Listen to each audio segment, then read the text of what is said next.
Well, hello, hello, you most beautiful stars. Yep, once again, my technology is having a difficult time. That is going to keep happening with everyone. I, myself, multiple friends, we're all going, what's our phones doing? What's happening with the technology? Guys, we are at the mere beginning of the AI stuff. So, please have some grace and compassion towards everybody that works with technology, right? So, hello, welcome, welcome. I am Courtney, host of Stars of the Morning Light. I do take a few minutes to see if anybody realizes that I'm live. With that being said, um, I normally, hello, Miss Lori, it's good to see you. Thank you, my dear. With that being said, normally it is Sunday at 2 p.m. live for a weekly Akashic energy message or just message, right? I have to switch it up this week. Um, and this might periodically happen definitely during the summer season. Um, Wednesday, this past Wednesday, I normally on Wednesday go live at 2 p.m. for Edgar Cayce life skills study, and I had to cancel because of weather. And so today, I am going to be doing the Edgar Cayce study now. And tomorrow, I am hoping to do not just a weekly Akashic message, but I also wanted to incorporate the summer solstice. There is a lot going on, folks. A lot. So I need actually a little bit more prep for that message. And I also need today I'm a little bit behind too. It's 3 o'clock here instead of 2, because happy Father's Day to everybody out there that might catch this on the, in the next few days. Happy Father's Day. There were Father's Day phone calls being made and whatnot, so I'm a little bit behind. The biggest reason why I need to tell people my schedule might be, a little off is because I work with Gaia. I don't work against her. I work with her. And I live in a very particular area here in the United States. I didn't know this until about the second or third year that I was here. That apparently there are 2 places in the United States that has weather that is similar, very similar, to tropical. And one of those areas is the area I live in. So we can often, yes, okay, so Lori in the chat said, yes, you do, yes, you do. Yes, I live in the Tennessee Valley area, Northwest Georgia area. We are surrounded by a bunch of different mountains and mountain ranges that somehow this pocket is just like the tropics. But yet we don't have the beautiful canopy of hopefully tons of trees, right? As hopefully the tropics stays that way. We don't have that here. So when storms come and 'tis the season, if I am not able to be live with you, it is because I'm working with nature, not against nature, right? And I am very, very, very sensitive with what goes on with Gaia, regardless if it's right in my backyard or if it's miles away or countries away. I am very sensitive to what process she's going through. And I understand what she's going through. But like today, I'm sure we are going to get massive storms again tonight or tomorrow because I'm feeling the energy in my body. I have a horrible headache that it's like I just need it to, open and break, as I say, come, let the storms come, because I can feel everything she's going through. So with that being said, because of where I live, I have to be present for her more so than maybe being, by my legit schedule that I try to keep here. She is she's why I'm here. She's the only reason I'm here, really. We all have our different parts with helping with the transformation, the flippy floppy of the poles, as we say at Stars of the Morning Light. in regards to humanity and her and mine. My mission, my purpose is because I understand how connected humans really are to her, if they know it or not. So my mission is to help humans understand how to ascend in a individual into a collective way of humanity helping humanity, individuals healing individuals, because that all is connected to her, connected to our beloved Earth, and we are here to help her through a process that in most ancient texts, as we do here and talk about here, in most of them, they reference horrible disaster, big floods, and all sorts of death to humanity, which is not exactly how that rolled, but we are here to help her through the process, but we must help ourselves first. We do not acknowledge often how connected we are to her, and honestly, a lot of tomorrow's message is going to be about that as well. So today we're actually going to go into the Edgar Cayce life skill study that was supposed to happen this past Wednesday. And what's interesting about that as well is we're going to be backing up the track a little bit to cover some stuff that I generalized in other videos. We're going to go much more in depth with it. Kind of his, how I've referenced. Robert on Milky Way Soul Tribe has referenced it a few times. Thank you, Robert. Of how Edgar Cayce would just go to sleep and then know about all the materials in the books that he was supposedly supposed to be studying. We are going to talk about that a bit more in depth. And also what was happening at that time, to then jump back to where we are currently in his biography. So, oh, beautiful beings of love and light, the solstice is coming, and I do have to tell you, tomorrow's message will be big. I also am, if anybody is local, I am teaching a 5D, 7D star consciousness. It's actually really going to be more of like a roundtable discussion, but I am kind of leading it in Dalton, Georgia at Blue Sun Fusion Studio. Tomorrow night, Monday the 19th, June 19th, at 6 o'clock. So if you want to participate in that, we are just asking for donations for using the space. It is going to be 5D, 7D star consciousness discussion, pulling from many different sources. So tomorrow, here though, I plan on giving the weekly, because this week, leading forward, is more paramount than others, right?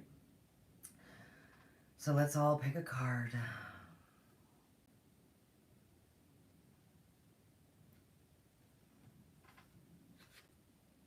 Oh, thank you for helping me pick this delightful sacred geometry card. I do this at the beginning of most of my live shows. Number 19, delight. Oh, don't you love that word? You know, if you want to ever make somebody feel better or just give them like an ultimate compliment, I kind of do this unconsciously now because I started doing these things a long time ago. Tell them how delightful they are. That it's such a powerful word. Use their name, because everybody loves to hear their name. Use their name and say how delightful they are. Delightful is such a big word. So number 19, delight. The frequency of delight supports our capacity to create and experience feelings of intense joy and happiness. The more delight we feel, the more delight we invoke in others. Exactly. And look at that beautiful light. Look at that sacred geometry just radiating out into light. That is so beautiful. That does feel like the sun. That feels so magical. And Miss Lori and Mark, I believe you just showed up. You both are delightful. You both radiate this way. Delight. Excellent. For those who are just now showing up, this is actually going to be not the weekly message that is going to be happening tomorrow. Hopefully, oh, I'm going to say 11 a.m. because I am recording with someone. No. Okay, no, I'm doing it at noon tomorrow. I'm sorry, my schedule is wow. For anyone now showing up, this is actually going to be an Edgar Cayce's life skills study that was supposed to happen this past Wednesday, got canceled due to storms, and the Akashic weekly message is tomorrow at 11 a.m. It is actually also going to be packed full with what's happening with the solstice from basically Wednesday into September, October. It's a very big message, so I needed an actual Monday to do it. I needed a bigger time slot. So we are doing the Edgar Cayce life skill study. If you are new to this, we on these programs we cover a lot of his bio, and then I relate my own bio to his. Those who have been watching the past few episodes of this might agree, as my husband finds it very odd and fascinating how Edgar's bio and my bio line up in many ways. And there are, for me personally, significant things that happen in people's lives that are just naturally more able to access the Akashic. I do believe all of us can. I do believe all of us will eventually. But for those who it's just a more natural state, not saying I didn't work on it. I very much did work at the Akashic, but I also had much more of an ability to do so. Edgar kind of stumbled into it, and that's what we're going to be talking about today. So I do mix his bio with some of my bio, and then we also possibly, depending on the time we have, we go into the secrets of the universe and how to use them, which is based off of his messages. I have so many Edgar Cayce books. It's an old school books. Clearly, this is I've had this for a while. So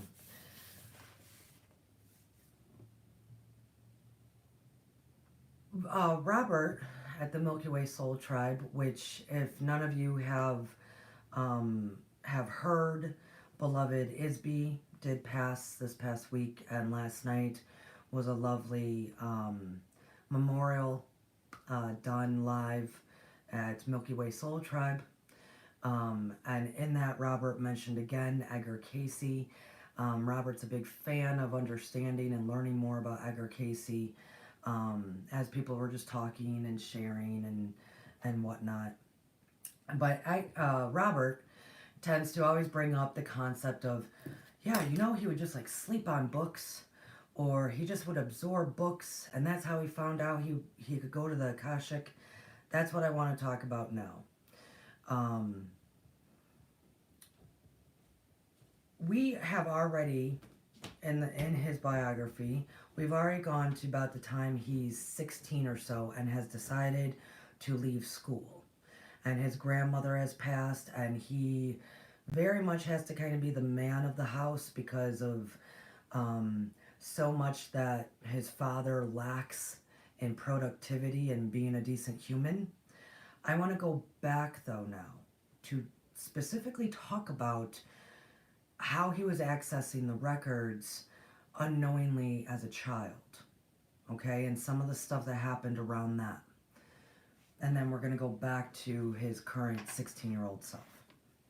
So let's go back to he was like 13. We're going back to those pre-teen 13 years, okay? He's 13 years old, and as it's been stated here, he had a very, very difficult time in school. A very, very difficult time. Not only was he like the tall, kind of freaky kid, he always was getting in trouble with the teachers because of daydreaming, quote unquote, not being really present, right? Just not understanding social norms, okay? Remember, this is the kid that had so much compassion and understanding of adult matters that he would walk away and talk with adults instead of paying attention to what kids are supposed to be paying attention to. He had a very hard time. The teachers hit him and whooped him, right? And came down on him pretty hard. This is way back at the turn of the century, right? And also all the kids were picking on him because it is very clear he is the oddball. He's the oddball. And it became kind of rumored in the small town of Hopkinsville, where there's only, two major families and, a few minor families interacting, right? All farming, tobacco company, or tobacco business. Very much picked on, and just not interested. He was checked out. He was clearly dealing with other stuff. And remember, his home life was difficult as well because of who his father was and the moving around so much. So this is all stuff that we've already covered. Okay, we've already covered it. But we are focusing right now at a 13-year-old Edgar Cayce. Think about it too. 13-year-old. That is when a lot of stuff changes. Physically, emotionally, mentally, all of it. Your both male and female bodies are going through so much. You're in that teen stage. We all know. We're adults here. And he had so much going on in his home life. Well, his uncle Lucian actually became the teacher for a couple of years at the Beverly school that he was attending. And of course, guys, this is just a one-room building. Girls sat on one side, boys sat on the other. Think turn of the century. Not the 21st, the 20th century. His uncle Lucian ended up being the teacher there, and Uncle Lucian really became aware, because he knew Edgar, of course. So he knew Edgar. And remember, Leslie, his father, is not really his biological. It is more Lucian is probably his biological. And we're going to talk about that today. So Lucian is really looking at Edgar like, this is my kid that I am now teaching. And Lucian realizes how behind Edgar is. Edgar was reading at a second grade level, or not at all, really. Simple. Very, very simple. Edgar was reading very simply at the age of 13. And of course, now this is discussed with his parents, Leslie and Sarah, and Carrie, sorry. And so Leslie, his father, right, the man who raised him, would sit with him at night and try to, have him spell out words, go through the spelling list, go through the material. And we get so frustrated. Now remember, he was a drunk. He was also a bully. He was also a womanizer. He also had a lot of other issues. He would get so frustrated with his son, he would start hitting Edgar over the head because he didn't know how to read, to the point like Edgar's falling out of the chair, right? Every time he would mess up. So one night, same scenario, Leslie hits him a couple of times because he can't spell very basic, maybe second grade words. And Edgar falls out of the chair, and that's when both of them go, okay, you know what, we both need to stop, because, you know, I'm going to end up hurting you even more so, kid. That's what Leslie would say. And Edgar was like, yeah, and I need to rest. So Edgar goes and rests. He lays down.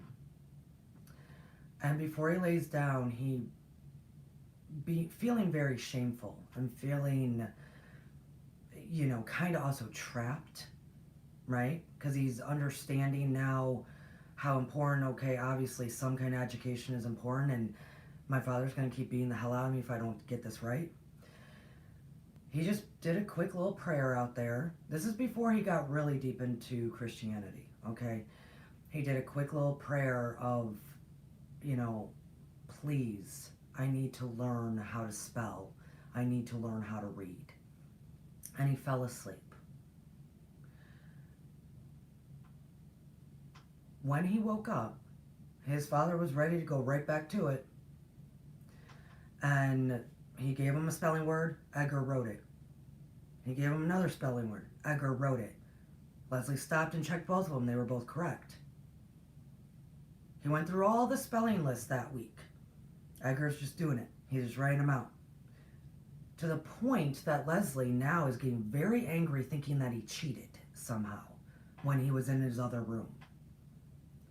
So he flipped through the book that Edgar didn't have in the room with him, right? And he's pulling out words just randomly. Spell this, spell that, spell this. And Edgar's just writing them. Just writing the words. Just writing the words. First sign that had never happened before. Then it came into play, okay, well, take this test. Do this test. You were supposed to have read all of this material and you couldn't even read, so take this test. He aced them. He started acing everything. To the point, from age 13 to age 14, 1 year of life, he went to the equivalent of maybe second grade level education to surpassing his peers at 6th, 7th, 8th grade levels, surpassing them. In 1 year, he did that. Okay? In 1 year. By this time, they decided to get him a tutor who actually was the replacement teacher from Uncle Lucian.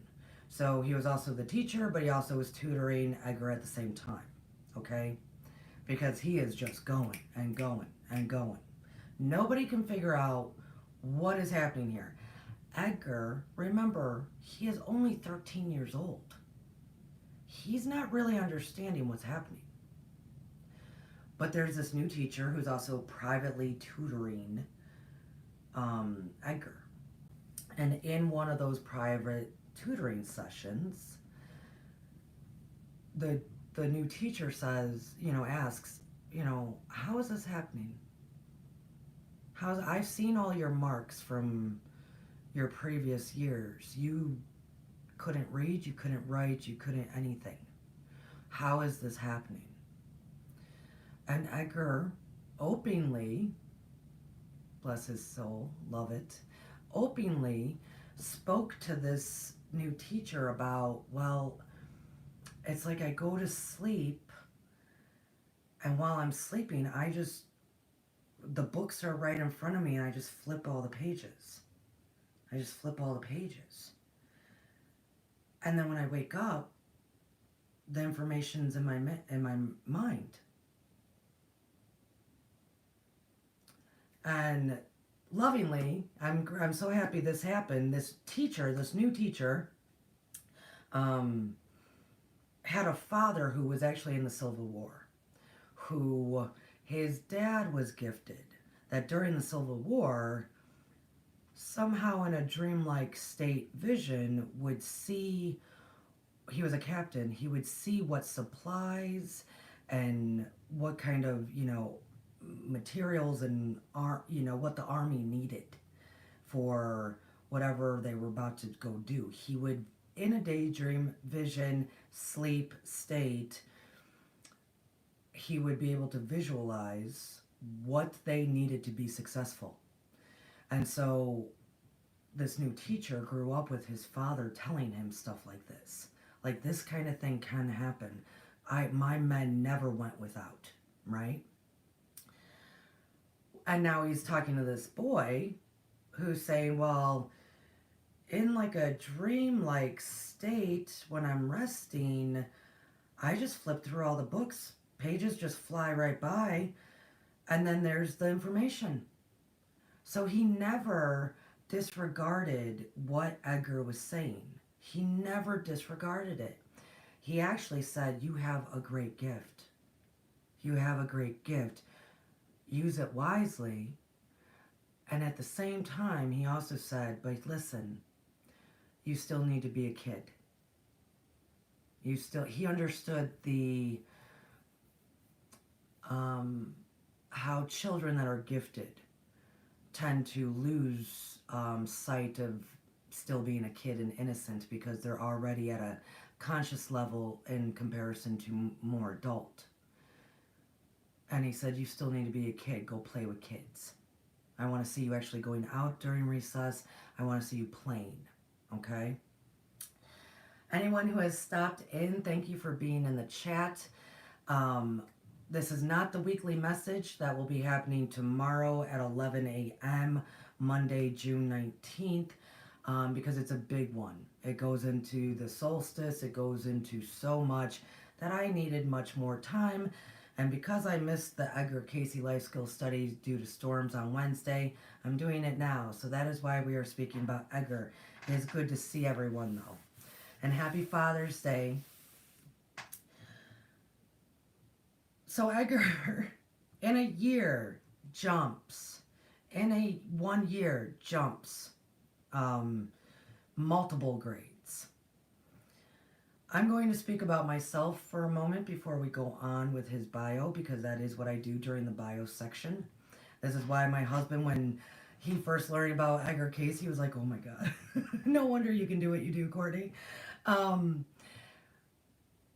Same scenario, guys. Absolutely the same scenario. I remember getting tested in 5th grade. I was still reading at a 2nd grade level. I literally could not read. I could not read. I could not write. I could not spell. Spelling is still kind of complicated to me because everything sounds the same to me. It all has to do, remember, as we talked with Edgar Cayce getting hit a few times, and, everybody thinks the pineal is, the main source, which it is, and everybody's pineal glands are being activated post this Wednesday. But for those of us who everything is much more natural, in my humble opinion, like with Edgar and some other previous psychics from, like, well-known legit psychics, I should say, from past centuries, we often talk about how the pituitary gland also has to be activated.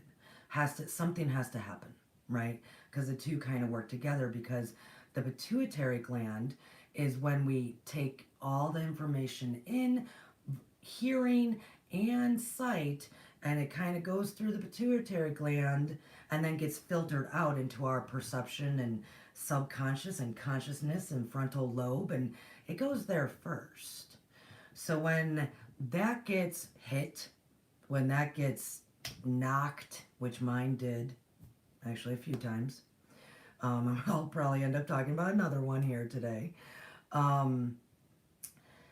I think it takes what would already be happening with someone that's gifted, but maybe gifted but still kind of um, how would you say, capped, you know, like you're all beautifully and gifted, wonderful beings. I know for a fact how your pituitary glands are working, but maybe it wasn't open, like the crown just wouldn't open, right? In my humble opinion, it does take the pituitary gland to also be kind of jolted and activated to open the pineal. Okay, so that was a lot of explanation, but what happens though for people like Edgar and I, when that happens at a young age, okay, both of us, Edgar and I, we both had severe accidents by the time we were 3. Um, or in the age of 3, and then it just kind of kept happening, right? When that happens though, because this is taking in everything differently, what we hear, what we see, it makes it to learn standard vowel sounds, standard sound sites, reading just simple stuff. It makes it much more difficult. It also makes it difficult because we're not really interested. Because now we are completely activated, our crown is open, and we are operating at a different conscious level than our first, second, third grade peers, right? So we're not actually really interested in this real basic stuff called, you know, learning our words and vowels and putting things together like that. It's too basic. And Edgar kind of, but then later, 5th, 6th, 7th grade, like when he's 13 and he's realizing, oh my goodness, I really am supposed to learn all this stuff. Like this stuff actually really does matter to society, right? To society. In a society that's already made it very difficult for him to live in because he is known as the freak.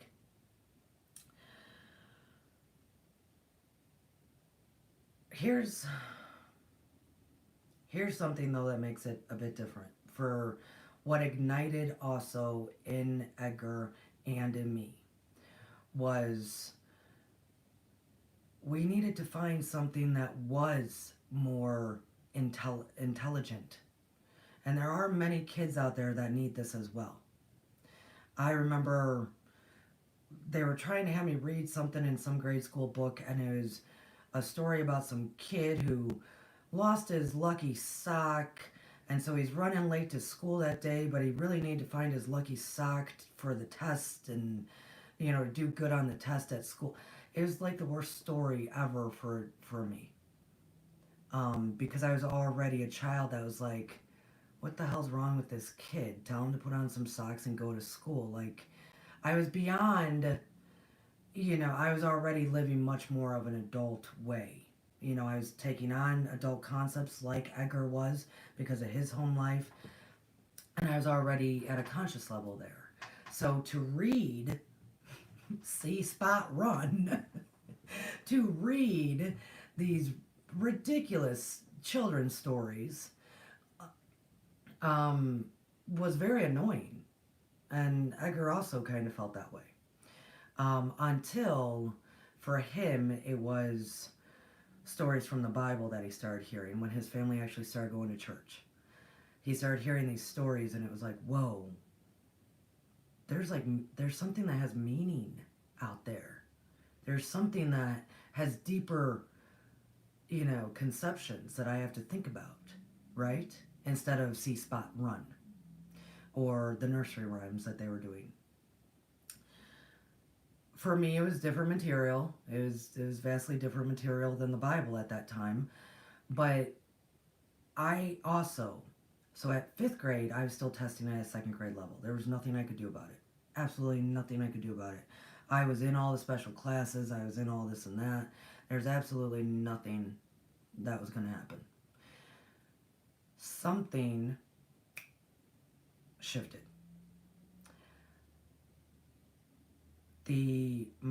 Somewhere in my 6th grade year, I know it's post the holidays, like that spring, something just boom opened. um, that I just started reading everything. I just started reading everything.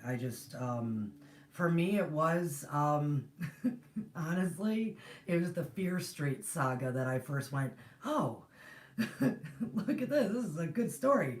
Fear Street saga, which is now, they redid kind of on Netflix. That is what I went, oh, there's something good out here to read. Um, so thank you, R.L. Stein. I probably wouldn't have read if you hadn't have written those Fear Street sagas. And then I went way advanced into reading and writing. Much more advanced. By, so, 6th grade, I mean, I'm failing everything, right? In 7th grade, it went boom. I'm all of a sudden in like AP English. I'm on honor roll. I'm on National Junior Honor Society, blah, blah, blah. I mean, in 1 year. In 1 year, I changed my entire, all of it, right? Something just opened. But it was also because I finally was at that age that I could see that there is actually other material out there in the world to read. And so I wanted to share a lovely story with you. And the reason it's been on my mind is because I recently, a magazine reached out to me to do an article interview. And it was just a bunch of questions. And so I typed it up in my crazy schedule. And one of the questions was, what was one of the biggest lessons you learned in school? Could be grade school, higher education, what have you. And I told for me, what was a very, very endearing story about a woman who, my 3rd grade teacher, who stayed really in my life for quite a long time. She went to every case management meeting, which, trust me, there were many case management meetings. I had a severe anger problem. On top of I couldn't read or write or really gave a shit about being there. She's the one that noticed it. She was the first, so in 3rd grade, Miss Cook, she was the first who noticed it. And you know how she noticed it? Was in her room, the first day of school, 3rd grade. We all walk in, we're assigned seats. And there, I remember the posters on the walls, and she had a piano in there because she would play music. But what really stuck out to me is going around like the top of the room by the ceiling were these words in yellow. This lovely yellow, clearly a sentence. I couldn't read it. I could not read it. But it was awesome because after her morning spiel of expectations, and this is what I expect from you kids in 3rd grade, you should know this by now, she ended with reading the sentence.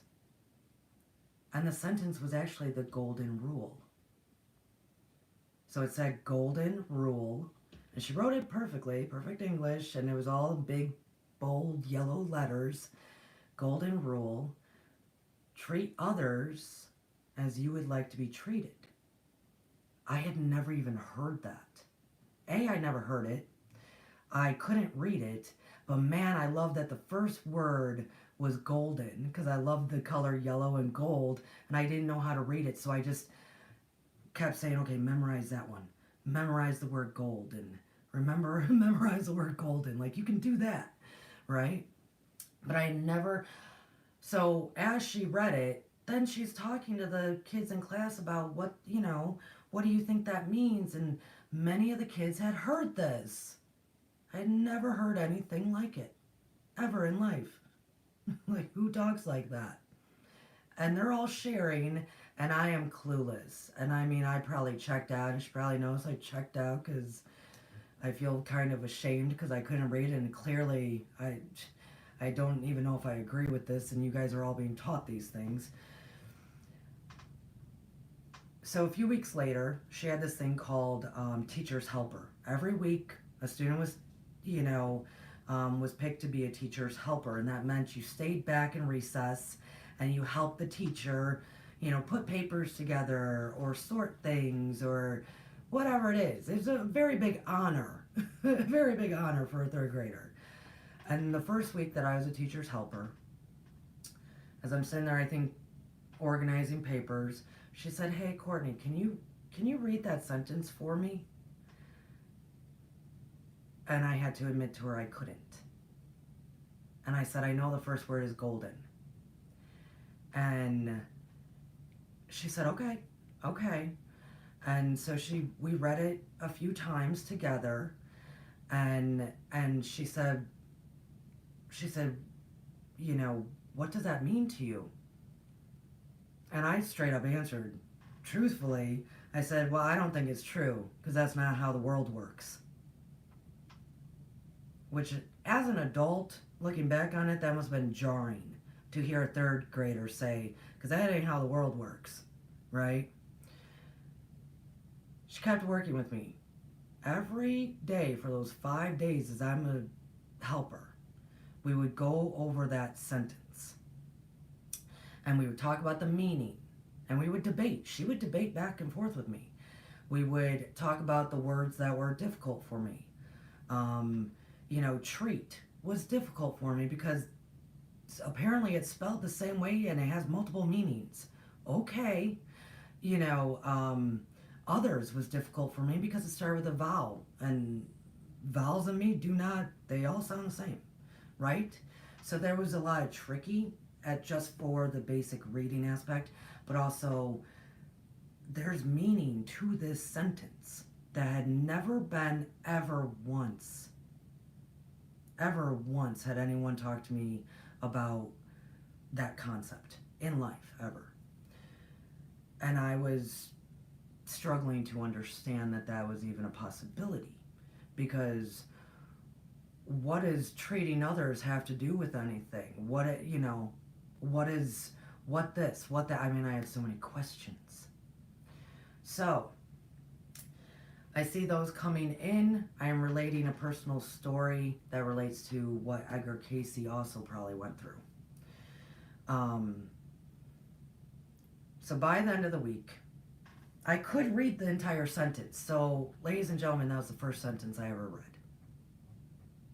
Was the golden rule. By the end of the week, I turned to her, Miss Cook, and I said, and I might get a little emotional because I will tell you after I finish the story as to why. But by the last day of being a helper, I asked her. I said, "Are there other sentences out there like that, like this?" And she said, "What do you mean?" I said, "Are there other sentences out there that make you think?" And she responded with, "Oh yes, Courtney, there are more than you can count." And I then responded with, "Well, maybe I'll think about, doing this whole reading thing then." So she, that lovely woman, like I said, which now I teach from ancient texts. Because all of those make you think, don't they? That beautiful woman, like I said, she was in every case management meeting until 8th grade. That was the end of the big end of the year. What do we do with Courtney? Case management meeting where all the teachers and principals and psychologists and case managers get together and go, what do we do with Courtney? Do you also know that is also when my testing started? And remember, I did speak in one video about how my parents, once they found out what was really happening with that testing, stopped it immediately. I still got the care that I needed, but the testing stopped it immediately because they started sending doctors down from Chicago or up from Chicago for my testing. I was being tested with things that you do not test a child with. So when you do hear stories, beautiful stars, of those who unseemingly might have ended up in programs that they did not choose because they were children. It's because their parents were not paying attention enough. Because my parents would ask me how did testing go that day, because it'd be like 4 or 5 days of all day long testing, right? That I get pulled out of school for. And it eventually started leading into, I was given the Rorschach test. I was given, those little psychic cards of a wave and a square and a diamond. Yeah, I was given those. And then, why were you late today, Courtney, getting home? Oh, well, because the doctors were late coming from Chicago. Oh, this is my parents now at dinner time. What do you mean the doctor's from Chicago? What's going on, Courtney? Talk to me. What kind of testing's happening? And those doctors from Chicago wanted to come down because they had decided, or through all their testing, that verbally, hearing, right? Verbally, I was scoring 60% higher than the average human. And not my peers human, an adult human. I was registering in comprehension, verbal comprehension, 60% higher than the average human. And I was a child that supposedly couldn't read. So, my parents put an end to that immediately, because they came out of the 70s. They knew what was really starting. They knew what was going on, because then they asked. They knew. I told them about the psychic cards, and they said, are they doing, and my mom knew exactly. I was like, well, yeah, they would, they cover it, and then I would have to tell them what image it was and blah, blah, blah. And I still remember the face my mom gave my dad, and my dad going immediately into rage and had to walk away. And before he walked away, he went, you're never being tested again, because they knew. So when you hear of adults now that might have been in programs, that is usually how it starts. And if the parents are not paying attention enough, or if it's sold to them or pitched to them that this is a good thing, that's how MK Ultra stuff starts happening. Just so you all know, okay? If there's any grandparents or parents out there, that is how that really goes down. We have to start testing your kid for learning disabilities, and then when the testing starts coming back, whoa, this kid operates differently. And 60% higher in verbal communication is because I was comprehending at a different conscious level as that person was speaking. I literally could see everything that they were talking at a much deeper level, kind of like the Akashic, what Cayce would be going through. So I just want to point that out there.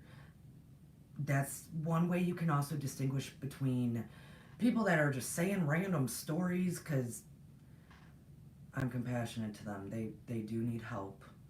But we all, the ones that say things and we kind of go, that doesn't really make too much sense. That's not really adding up. Opposed to those that really are legitimately, they ended up in that poor situation of MK Ultra aspects. That is truly how a lot of them start. Unless it's already attached to the family. There you go. Right? So, I get a little emotional, not only because the value of the golden rule, which now I live by. It took me years, though. Believe it or not, I was still in my 20s going, yeah, that ain't how the world operates. It took me a very long time to really believe that was true. But it is how I operate. It's how I live. And also, for her patience and care, I really did get services I needed. Also, there was then a spotlight as to why I was diagnosed with extreme, they referred to it as shell shock back then because the term PTSD hadn't come out. Extreme shell shock. third world country kind of shell shock. So it had to shine a light as to what was happening on in my home. Same as like with Edgar, his home, right? And due to that, my mother and father had to separate, which actually really saved many lives in many ways. So that woman, Miss Cook, beautiful, great soul. Um, she was murdered a few years ago, in 2019. I know the family really well, and I know the person who murdered her very well. That case is still not taken care of because where I come from, no one wants to actually handle that case, lawyer wise, all sorts of stuff. Because then COVID also didn't help the matter. So, in loving memory and much respect, I wrote that article dedicated to her. Because if it wasn't for her, I would have never have chosen to, something needs to click. Let me find something I enjoy reading. And then the moment it clicked and I went, whoa, I'm reading nonstop. I'm reading, reading, reading. This is amazing. I love to read. I remembered she said, Courtney, there's more than you can count of sentences that make you think. And I went, let's go. So I wouldn't be the person I am today without her teaching me that. So that's in lovely memory of Miss Cook. She at the same time though, same as how Edgar's teacher said, okay, you have this great gift. With great gifts is great responsibility, as we all know from the X-Men, right? We all know this stuff. But you're still a kid. You need to go play. They said the same shit to me, because I'd much rather just chill inside, even alone, rather than go be with kids, right? I didn't understand my peers. So Edgar did. He was like, okay, I'll go play. And he's out there and I had mentioned this before, but this is what really happened with that whole testicle incident, right? He's out there, 13-year-old boy, 14-year-old boy, playing baseball. Oh my gosh, he gets hit somehow. It was actually, look, he got hit in the groin, but it was like so bad that it was like it affected the back and the front, like his lower spine. It affected the entire hip area. I think he got swung by accidentally with a bat. You know what I mean? Like he was in the wrong spot. Something happened. He fell. He went down. He went down. This does relate to when he's older and 16 and has a crush on a girl, and he goes and talks to her father, like, hey, do I have a chance with her? And the dad says, no, because we heard you lost one of your testicles, and you're kind of a freak. So he missed out on her, which she was not for him anyways. You know, she just liked talking to him because she liked to be with the freak. The poor kid did lose one testicle during this time, but after, so he gets, he's knocked out. He's knocked out. He gets back up. And his sister relays this story because Edgar really can't. As they're walking home, she referred to it as, it seemed as he was possessed. As if there's a whole different person is living inside Edgar. They're walking home and he's messing with people on the road. He's being rowdy and mischief, and, his whole demeanor has changed. At dinner time, his parents are now witnessing, like, what the hell happened to my kid? Because he starts, like, yelling at his sisters and throwing food at them and doing all sorts of wild stuff, but in a not a like mean way, a very playful, let's do crazy shit way, right? Like, whoa. He also, like, in the middle of dinner, got out of his seat, went and got the coffee grounds. Pay attention to this. Went and got the coffee grounds and went and buried them in the garden as if he was planting seeds. That's what his sister said. We all know now coffee grounds are great for compost, right? So his parents were like, you need to go lay down. Something clearly has happened to you. This is not our child, right? And thank God his grandmother is still alive at this point, and she's at the house. And as he's laying there in bed trying to go to sleep, his grandmother goes in and checks on him. His mother goes in and checks, and he's saying all this stuff to the point that he said, "Congratulations, Cleveland." In that exact moment, President Cleveland won the election.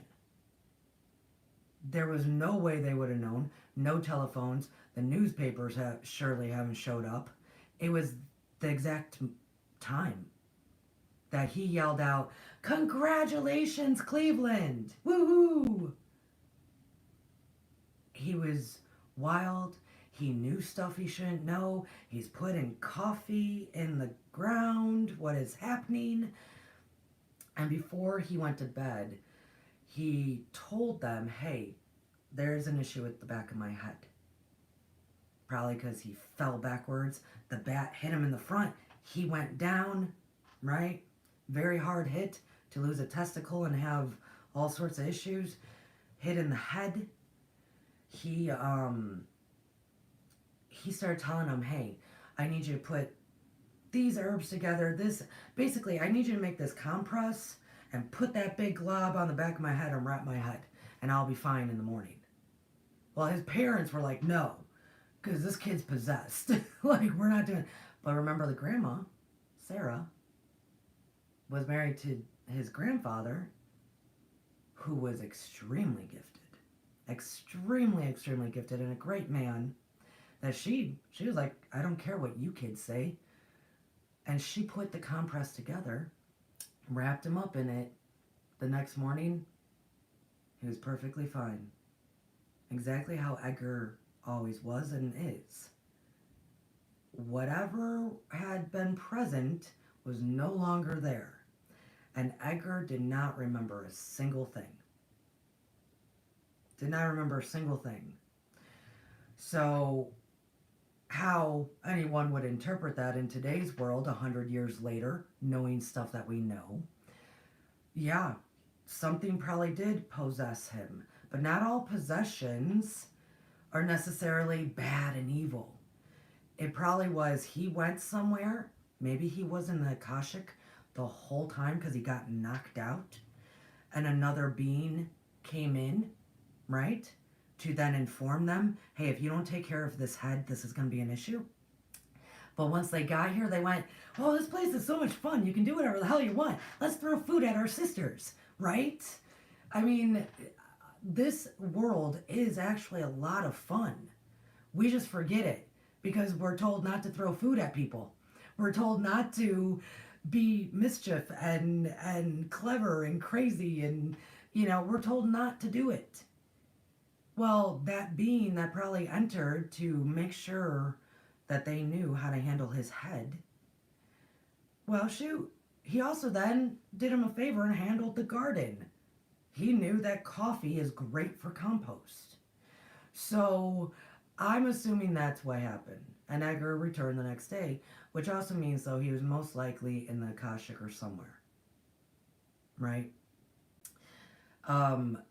But that is another injury, folks. Poor Edgar, including myself, we just kept injuring our damn heads. Third grade teacher, Courtney, you really do have to play with other kids, though. You really do have to play with other kids. All right, fine, Dan. Okay, fine. The first time, I'm like, fine, I'll play with other kids. I'm out there playing football. And I was a damn good football player, really. I mean, I was a big human. Of course, I catch the football, I'm going the distance, and a rock or something trips me, and I'm no longer in the grass, I'm on concrete. bam, again in the head. Same thing over and over again with us, that it's so we talk about this in these communities, in the spiritualism communities, that there are, when injuries happen, it does create more of that natural capabilities. Do I want people to get injured? No. Do not go hit your head right now. It sucks. It's happened to me a million times over for vast different reasons. But it does create some more of a natural state. And I do believe, and I keep wanting to emphasize this because I think people are starting to, I've been seeing things, and I think more information will be coming out towards this summer and actually more next year, about how it's not just the pineal. It's not just the pineal. Those are, in my house, those were referenced to as your antennas. It was a constant yelling up to my bedroom, Courtney, put your antennas down. Because, I would be picking up too much stuff, and then the house would be full of stuff. Your pituitary gland. And here's another reason why. Your pituitary gland, like I said, takes in everything that you hear and see, touch, all your senses. It takes it in, and it's what filters it to the frontal lobe, the consciousness, the subconsciousness. It is what creates, really, your perception. And as we're headed into more of an AI engrossed time period, because ladies and gentlemen, you beautiful stars, we are only at the beginning. We ain't seen nothing yet with AI. The pituitary gland, is what they're going to be attacking, because it is what creates the perception. So if this is attacked, and maybe it could be triggered, it could be capped off, it could be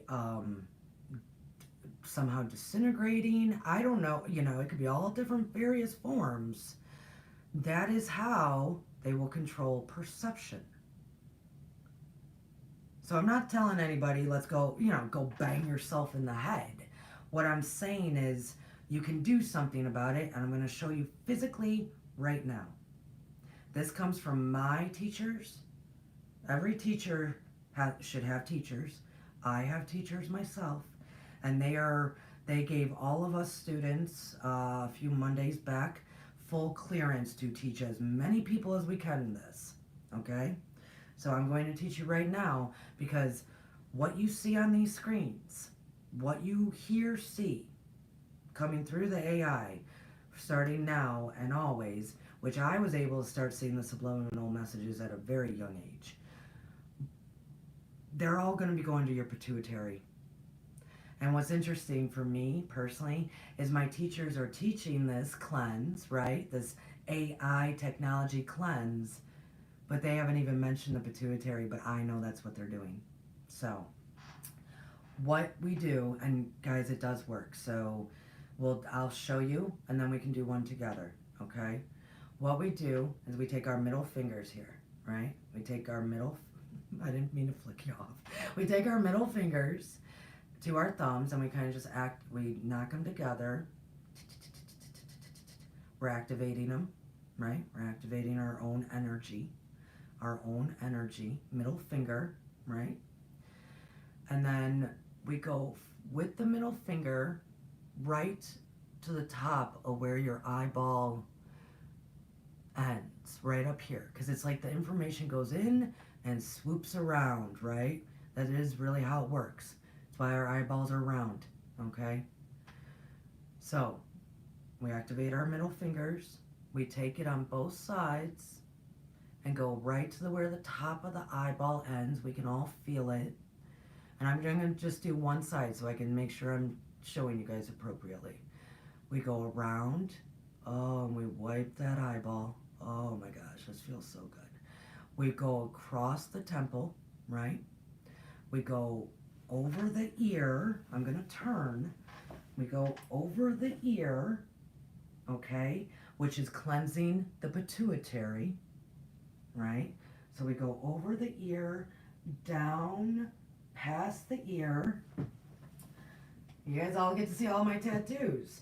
Go past the ear to the base of the neck, or the base of the head, okay? We go up and we come down, okay? But we do it on both sides. And I hope everybody could see that. I wasn't moving too much. So I'm going to do it again, but I'm going to show you it both. So we do both eyes, okay? I go around. Oh my gosh, this really does feel good. I go around, past, straight past the ear, past the pituitary, right, to the base of my neck. Then with both fingers I go up, maybe an inch or two, and I come back down. Oh, and I flush that all out. Us activating our own power, us activating our own healing energy. If we do just this simple thing multiple times a day, or at least right now, try to remember multiple times a week, because we're new to this and I'm going to keep referencing it.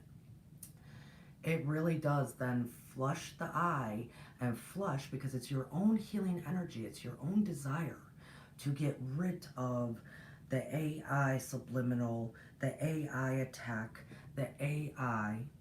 And I'm telling you right now, scientifically, also with spirituality, everything does go through the eyes and the ears, and it moves to the pituitary gland that is set back here, okay? That we are wiping that clean so it doesn't mess with our perception. Because perception is creation, right? You see me, so that's why I exist. I see you. That's how you exist, right? Perception. So we're going to keep working on this. I guess I'm hoping you guys all understand how and why this kind of came up again today. Not only did I have to do the Edgar Cayce stuff, I was leading into more so of that. And also because Robert from Milky Way Soul Tribe continuously brings up how Cayce would sleep on books. He wasn't necessarily sleeping on books. He was going to the Akashic and just flipping through all the pages. And just retaining the information. Wonderful. I want to bring everybody back, and we'll end with this, back to now he is 16. He has surpassed all of his peers. He even has somebody that wants to be his benefactor and send him to college, and he says, no. I'm not doing school. I spend my entire life being a massive freak in my own little Hopkinsville town. I can't imagine what college would be like. I also can't imagine what they might do to me when they find out my abilities, right? Always a fear. Always a fear. Remember, this was at that turn of the century. We're bringing this 100 years forward. That's the point of Edgar Cayce Life Skills, is to bring his life, his messages 100 years forward, and what they will look like and experience like today. All of his messages can stick with us with Edgar Cayce. So he's 16. He's staying with his grandmother. His grandmother passes, but remember what she said to him before he passed, or she passed. The Lord's blessings were meant for everyone.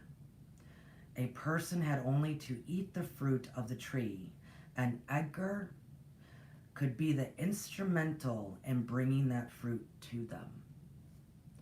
His grandmother was so beautiful, and she knew the gifts that he had were from God. This is not you're not a freak. at all. These are really God-given, and honestly, they're our ascended mastery present self trying to say, hey, thank you for being closer to who you really are, you beautiful being of light. Thank you for being closer to that, using your gifts to help people, being an instrument of love and light. There's never anything to be ashamed of. Never. Never. Especially if we are using our gifts in the right way. So I want to jump, and I'm going to read this little dream that Edgar had, and we're going to end with that. Thank you all for coming. Thank you all for being in the chat and coming.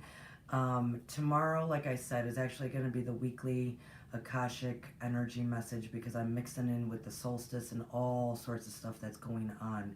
I'm going to do that at 11 a.m. tomorrow, Monday, June 19th, 2023.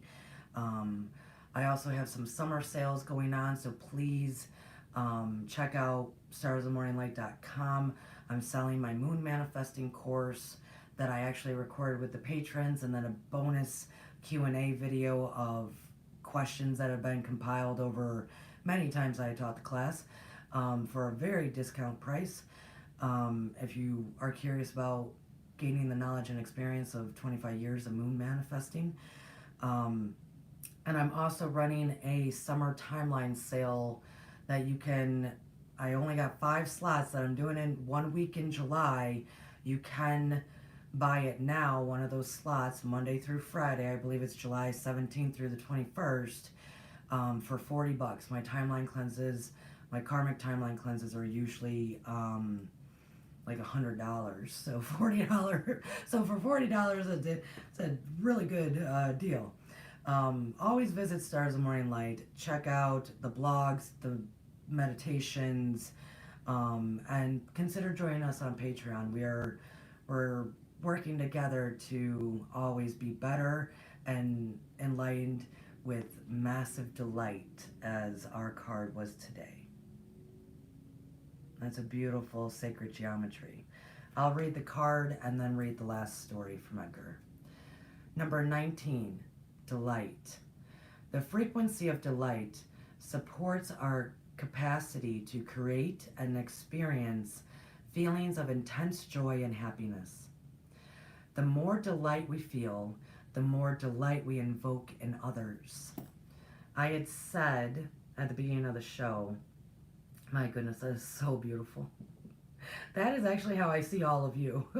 If you really want to know, that's how I see everyone. That beautiful ray of light is delightful. I said at the very beginning of the show, if you ever want to, brighten up someone's day, refer to them by their name and tell them that they're delightful.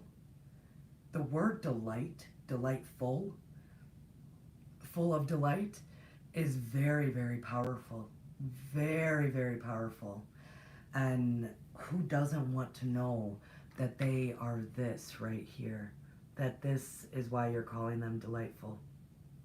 That is a beautiful sacred geometry. Yeah. Maybe do that for somebody this week. Just say, oh my goodness, so-and-so, whatever their name is, you were so delightful. Oh, everybody deserves that. So I'm actually going to read this. This is a dream that Edgar had.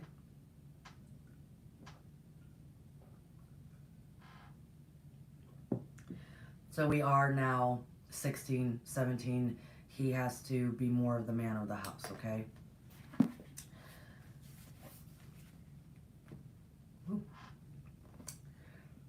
In his dream, he was walking through a wood compost of small pyramid-shaped trees. So he's walking through a wooded area with small pyramid sorry, I had to totally do that. Small pyramid-shaped trees. The ground was blanketed with vines bearing small white flowers. A girl walked with him, clinging to his arm. Her face was veiled.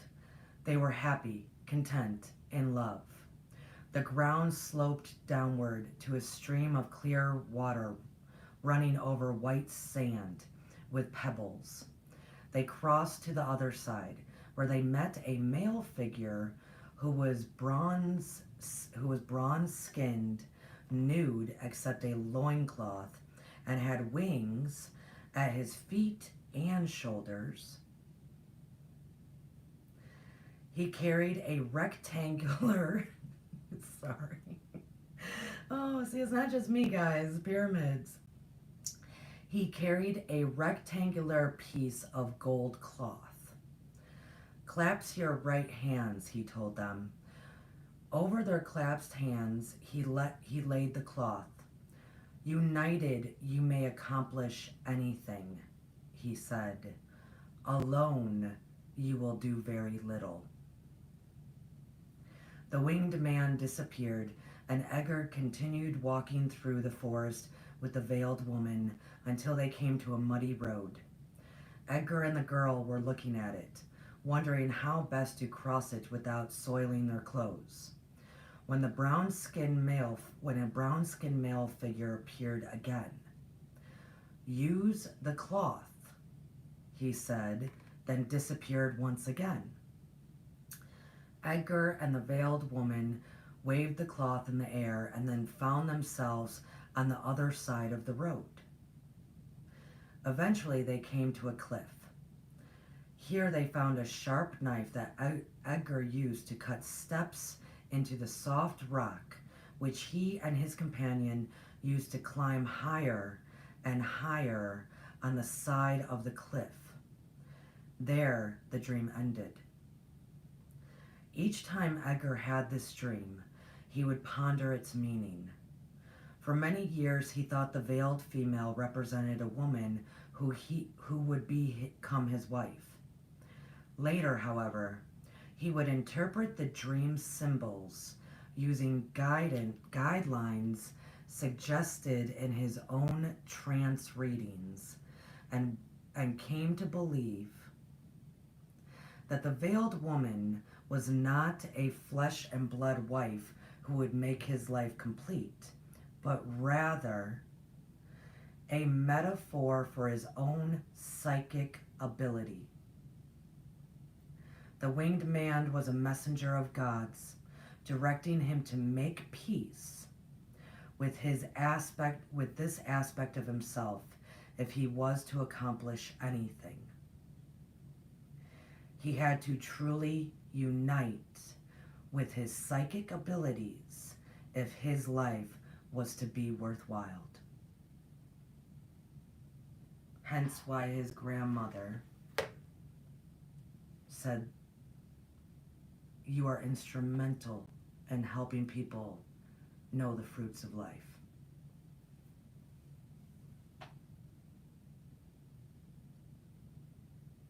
He had to unite and accept and care for and believe and trust, which took a lot of years for him, a lot of years to trust his abilities